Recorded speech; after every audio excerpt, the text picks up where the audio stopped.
बहुत बहुत स्वागत। आप देख रहे हैं मथुरा हलचल न्यूज। आइए बढ़ते हैं आज की ताजा खबरों की ओर। लखनऊ कोचिंग सेंटर अग्निकांड के बाद पूरे उत्तर प्रदेश में अवैध प्रतिष्ठानों के खिलाफ सख्त रुख अपनाया जा रहा है। इसी क्रम में मथुरा वृंदावन विकास प्राधिकरण, जिला प्रशासन, नगर निगम विद्युत एवं अग्निशमन विभाग की संयुक्त टीम ने नियमों का उल्लंघन करने वाले कई कोचिंग सेंटर्स, होटल एवं गेस्ट हाउस को सील कर दिया है। इस बड़ी कार्रवाई से स्थानीय व्यापारियों एवं भवन स्वामियों में हड़कंप मच गया, जिसके बाद व्यापारिक संगठनों ने प्रशासन को ज्ञापन सौंपकर समाधान की मांग की, जिसके बाद गुरुवार को वृंदावन स्थित टूरिस्ट फैसिलिटेशन सेंटर में व्यापारियों और एमवीडीए उपाध्यक्ष के बीच एक अहम बैठक हुई। एमवीडीए सचिव आशीष सिंह ने बताया कि बैठक का मुख्य उद्देश्य सीलिंग की वजहों से प्रभावित को अवगत कराना था, ताकि वे कमियों को दूर कर सकें। उन्होंने साफ किया है कि मानकों की अनदेखी बर्दाश्त नहीं होगी और अवैध प्लॉटिंग एवं निर्माण के खिलाफ प्राधिकरण का यह अभियान आगे भी जारी रहेगा। क्या मंत्रणा? ये आज जो एक बैठक रखी गई थी यहाँ पे टीएफसी वृंदावन में, तो इसका उद्देश्य यही था कि अभी हाल फिलहाल में जो लखनऊ में दुखद दुर्घटना हुई थी, उसके बाद जो यहाँ पे कार्रवाइयाँ हुई, जो कि प्रशासन की टीम रही, अग्निशमन की टीम रही, प्राधिकरण की टीम रही, और उसमें जो है तमाम प्रतिष्ठान जो गतिविधियाँ थीं, रिहायशी गतिविधियाँ थीं, उसके विरुद्ध अगर व्यावसायिक गतिविधि चल रही थी या जो जिस प्रयोजन के लिए होना चाहिए उस प्रयोजन के विपरीत चल रहा था, तो उसको सीलिंग कार्रवाई उसी को लेके जो है इन्होंने ज्ञापन भी दिया था अभी 2 दिन पहले कि साहब हमारा एक बैठक होनी चाहिए वृंदावन में, जिसमें कि हमारे सारे के सारे वो बंधु जो कि व्यापारी बंधु हैं, साथ ही साथ वो सारे बंधु जिनकी की प्रतिष्ठान सील हुए, उनके साथ एक बार जो है विषय विमर्श हो जाए, संवाद हो जाए, कि वो हमको बता सकें कि आपका इन कारणों से ये सीलिंग हुई है। तो इसी को लेकर आज एक बैठक थी, जो कि बैठक किया गया, जिसमें बैठक में जो है नगर मजिस्ट्रेट साहब रहे, सीएफओ साहब रहे और हम मौजूद रहे। सर, ये देखा जा रहा है कि 90% होटलों पे जो मानक हैं वो पूरे नहीं किए गए हैं, तो एमबीडीए के नाक के नीचे ये निर्माण इतने बहुमंजिली इमारतें खड़ी कैसे हो जाती हैं? हाँ, ये एक चिंता का विषय है।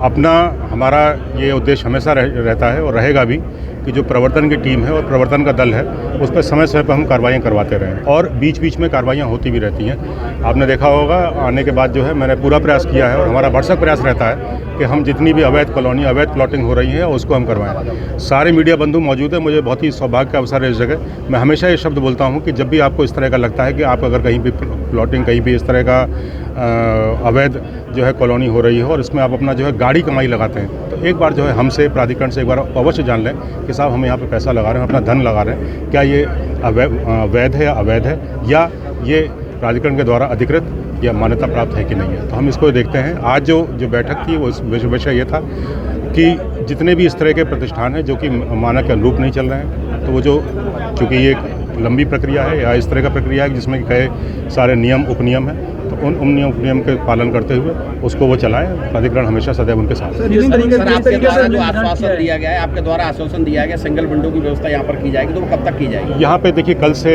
हम बेसिकली जो है फिलहाल तो हमारा जो उद्देश्य है वो ये है, उनको है जिनके की सील हुआ है, क्योंकि उनको वो लोग प्रभावित हैं, उनका ये बार बार, क्योंकि वहाँ पे कलेक्ट्रेट भी गए थे वो लोग, डीएम साहब के सामने भी उन्होंने ज्ञापन रखा, सिटी मजिस्ट्रेट सामने भी रखा, प्राधिकरण जो हमारी उपाध्यक्ष महोदय हैं उनके सामने भी रखा। तो हमारा ये रहेगा कि उनको ये बताते हुए कि साहब ये आपके यहाँ कमियाँ हैं, ये आपके यहाँ हैं, और उनको इंगित करने के बाद हम उनको ये बता देंगे कि आपको 15 दिन का, 20 दिन का ये समय दिया जाता है, आप इनको जो है करते हैं। तो उसके बाद हम उनको खोल देंगे। ऐसे गेस्ट हाउस और होटल हैं जिनको आश्रम और ट्रस्ट में रजिस्ट्रेशन नहीं है, लेकिन फिर भी आश्रम और ट्रस्ट लिखकर उनको जो है संचालित किया जाए। हाँ, ये शिकायतें समय समय पर आती रहती हैं, चूँकि आप जानते हैं क्षेत्र बहुत ही बड़ा है, प्राधिकरण का क्षेत्र भी धीरे धीरे काफ़ी बड़ा हो गया और काफ़ी इसका विस्तार हो गया, तो इस पर भी जो है शनय जो है इस पर कार्रवाई की जा रही है और की जाएंगी।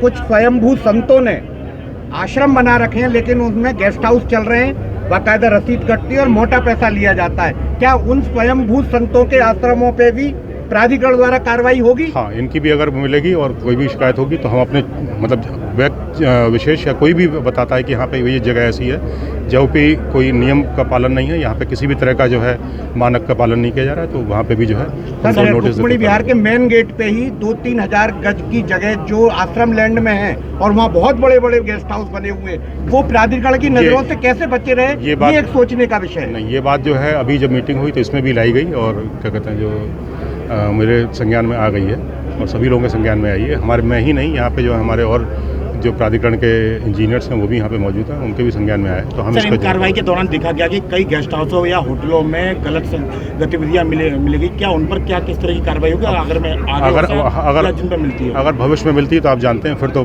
जो सुसंगत धाराएं हैं, चाहे वो क्या कहते हैं भारतीय न्याय संहिता की हों, चाहे अपने इनकी, तो इनको जो है उन पर कार्रवाई की जाएगी। ये तो भाई चूँकि ये तो जब सीलिंग करी गई, जब कार्रवाई देखा गया, तो ऐसा तो हम भी उम्मीद नहीं कर रहे थे।